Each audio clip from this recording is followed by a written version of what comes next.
Now, I'm not the type of dude to tell a grown person what they should and should not put in their mouth. However, I am a sensible enough person to say that there is no such thing as healthy at any weight. The entire idea of the fat acceptance movement, which is what it has been labeled by the individuals who created this movement, the entire premise of it is based upon a lie. Point blank. It is a lie that an individual will not suffer the negative consequences of stuffing themselves full of carbohydrates and sugars. Okay? That if you do not guzzle down that, or you do guzzle down that seed oil, you will still have the very same health outcomes as an individual who chooses not to do so. That is a fact of life. And so when I heard this story about a young woman who is suing LYFT for essentially denying her service, the first thing I thought to myself is, damn. Especially when I heard the reasoning, right? And once we break that down, y'all understand exactly why I said damn. So let's go ahead and play that.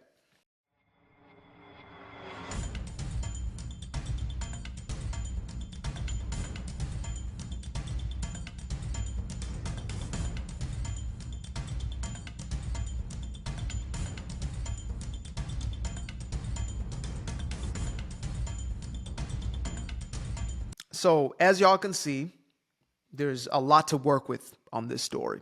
And I'm not even going to get into the personal insults, etc. Today, I'm going to do my best not to be that petty. I'm going to be petty, but not that damn petty. Okay? This is too much material to work with on this one. I told y'all I'm just going to be a little bit petty. So when I first heard this story, I thought to myself, okay, I understand why she feels maybe discriminated against, because it tends to be a story within these body positivity, fat acceptance circles where, they on the outside seem to be fighting for like equality and to be treated the same as everybody else and to be able to, I don't know, date the same people as non-rotund individuals, etc. And for me, I say, you know what? Everybody can have their fantasy. Everybody deserves to have their own delusion. But when it starts to get into this space of defying reality, which first and foremost in just the health aspect, any doctor who tells you otherwise is lying, or they can't even be misinformed. They have to be some propaganda tool. They got to be getting paid by somebody. Maybe big food, right? Big agro. Somebody is stuffing them pockets in order for a legitimate doctor to tell a patient who is overweight that excessive weight is not an issue. So that's number one. But when it gets to the story, it gets real interesting because now it comes down to, well, this mechanism known as a car, and it is a private citizen car because it is LYFT. This car can only handle so much weight without some sort of malfunction, right?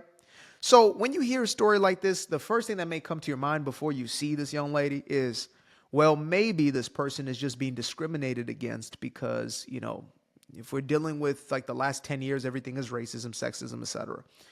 So you may think to yourself, okay, she's being discriminated towards because she's a black woman. The reality is, this is a woman who looks to be 500-600 pounds of just solid human being. Okay?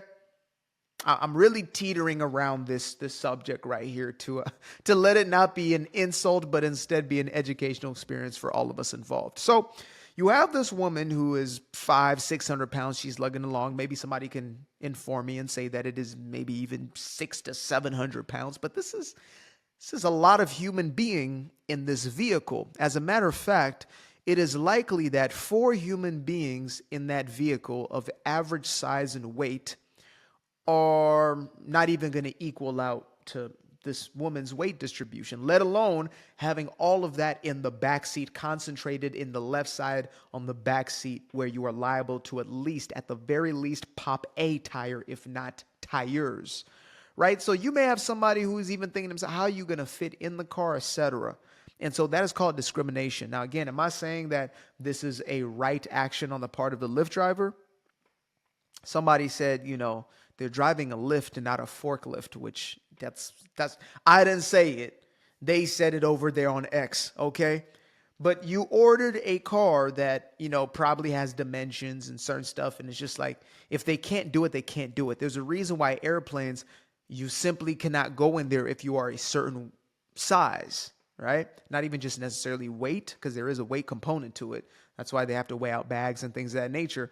But there is also a preferred size to fit in the seats that are created for regular sized human beings, right?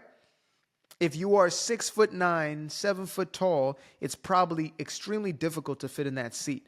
But if you're not wide bodied, it is likely that you can actually fit into that seat, even if you're crammed in there.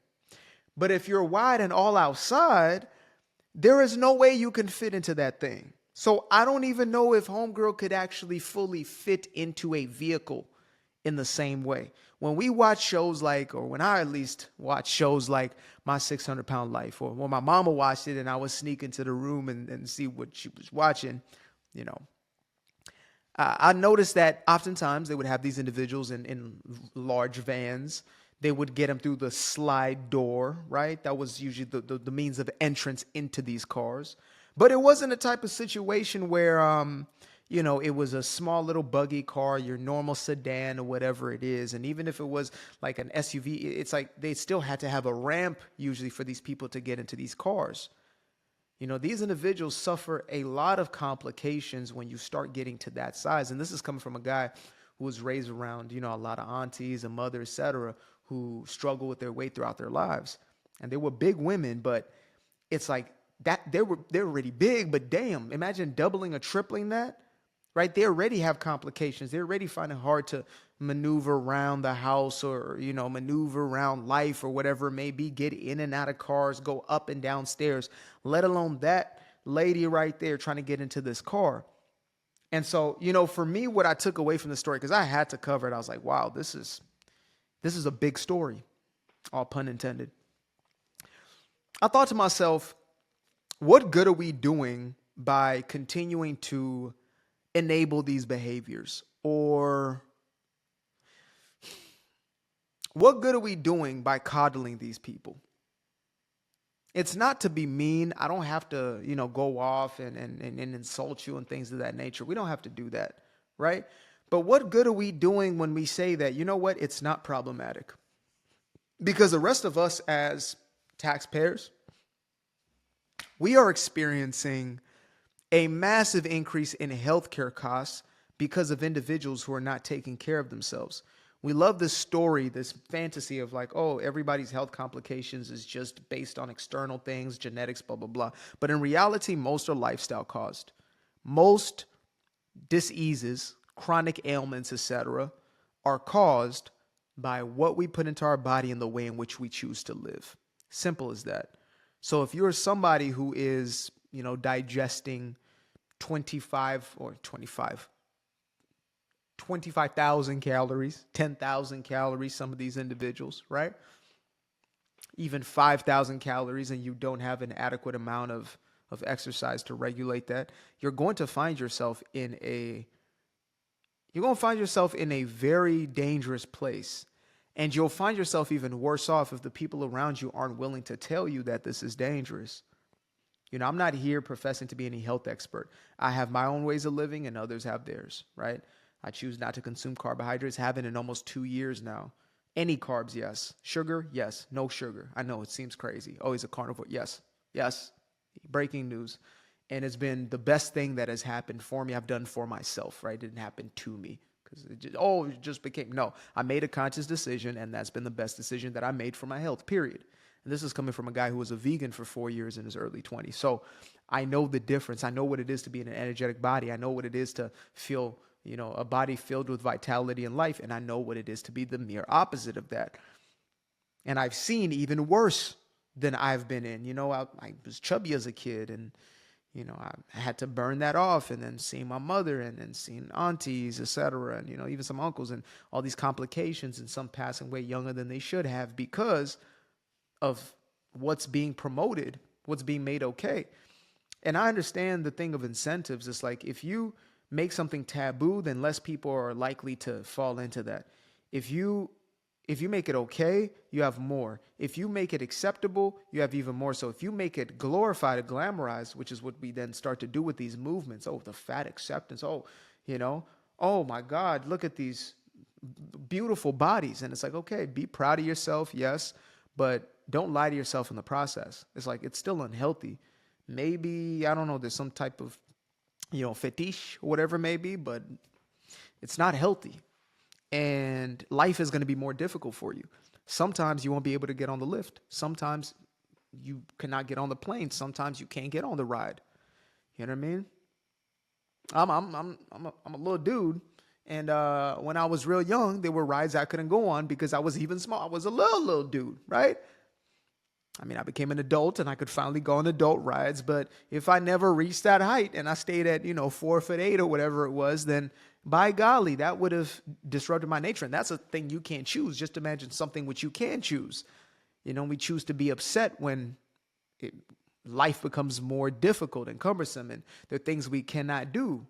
Again, this woman knows on a day-to-day basis there are things she cannot do. She cannot fit in there. She cannot do this, do that. And so, of course, there's going to be a lawsuit because, there's a benefit there. And, again, I'm not going to point to LYFT as a problem. And I'm not going to say she didn't have a right to sue for discrimination or whatever it may be. But I am going to say this. It's a delusion. And it's come from this woke mindset. Now, all things, all roads lead back to woke, right? It's come from this neo-Marxist ideology of oppressed versus oppressor. Oh, the obese are the oppressed and those who are in shape are oppressors, like these crazy ideas. Well, it's not that obesity is a problem because of health. It's actually because of racism, things of that nature. It's just ridiculous, right? Well, it's actually wider bodies, bigger bodies are being discriminated against because it's actually a social construct. It's not a social construct. It's called your heart can't beat at the rate that it's supposed to. It's called your heart is failing. It's not discrimination. It's not racism. It's called the arteries are clogging, right? They're eating the cats. They're eating the dogs. It's called a genuine metabolic disorder. That's what that is. We can use euphemisms and whatever till the cows come home. No pun intended on the cow reference. I'm doing my best not to be petty as hell. But when it's all said and done, the truth is always going to stand. Your body knows the truth. Your body knows that the dope, cigarettes, whatever it is you're consuming is no good for you. The sugar you're consuming is no good. Your body knows that. Your body is going to store that glycogen regardless of what you feel. I feel that I don't eat what's, bad for me. I feel I eat good, but you're not. And so your body is going to show you a direct reflection of that, right? That's what I had to accept. Well, I feel like I'm eating healthy because I'm taking all the things that say healthy on them. But are they actually healthy? Like, are they actually the optimal foods for you? Right? Well, but it's a fruit. Okay, who told you the fruit was just because it's a fruit, it's healthy, right? You were marketed that idea. Oh, because it's a banana, it's a banana. Do you know what the index on that thing is? Do you know how many carbs are in that joint right there? You might as well be eating, 2 or 3 buns. Minus the actual hamburger itself. If you're going to eat that, the body doesn't know the difference. Oh, but it's got nutrients and are you absorbing the nutrients? I know I'm getting a little healthy health with y'all, but these are important discussions to have. I think it should be a 360, an aerial view of everything in our lives because everything does connect. We have to take personal accountability of every aspect of our lives, and we can't just leave health outside of that and pretend it doesn't exist because it does, and it is a vital function. It is the most vital. If some would say it is the only real thing that matters is your health, because when that's gone, nothing else matters, right? When that's off the table, everything else goes to shite. So I wish the best for homegirl. I really do. I hope she is able to get her stuff together, but they're selling you on the lie. Like, there's nothing healthy about that, sis. And the whole, fat acceptance movement, etc. I get where you're going with it. I understand that you're looking to, to justify your actions as opposed to changing the habits, but you're not helping yourself in this. You're genuinely not. And the people who love you are going to tell you that this is a drug, that this is an addiction, and that essentially something's got to give, right? They're not going to continue to perpetuate this message that, oh, what you're doing is perfectly fine and it's all right. And no, people who love you are going to tell you that this is destructive, and they're going to hope the best for you just like I do, right? So I hope the best for her. As far as the lawsuit, that's her business. But again, if you can't fit in the damn car, you can't fit in the damn car. You can't really change that. And I'll be real with you. I'm going to look through the policies. If I'm going to drive Lyft or something like that, I'm looking through every single policy to make sure that, okay, I'm protected from an individual who might just damage the back end of my car. I want to know that. I used to be afraid of the dark, a place unknown like a hardening heart. I used to see my life in the bar. Now the kids unchained, every shackle is lost. 2 steps in the moonlight, 2 step in the daytime. You just know when it feel right. You got a feeling the time's not. See you through those shades that I just threw on. Through my lenses, you just can't do no wrong. I fell in love with myself again. I fell in love with myself. I fell in love with the sunshine. I fell in love with the light. I fell in love with the full moon. I fell in love with the night. I can see the light again. I can see the light.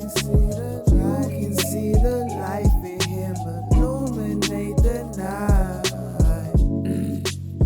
I know the time is taking. A 365, that's a full rotation. I see you looking up, you know them constellations. Constantly gazing like house of praises, you get to praising. They see your light shine, that's